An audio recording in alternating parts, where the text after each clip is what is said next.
So here's a short tutorial on how you enable a download button on a website that, well, in this case, doesn't show it for you.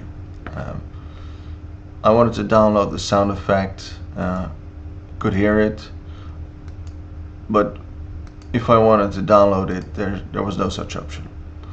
So what you do is your browser often has developer mode, which is enabled by pressing F12.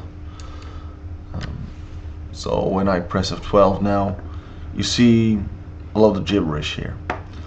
Now what's important is the elements part and this button. With this button you can select a certain element and navigate to it.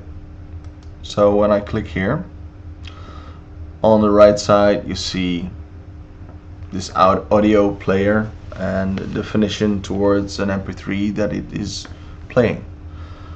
Now you also see the controls list and it says no download.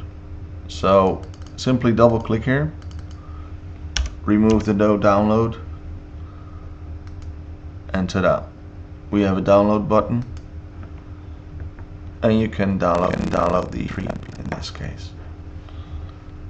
Well, this concludes the demo on how to download MP3s from this website.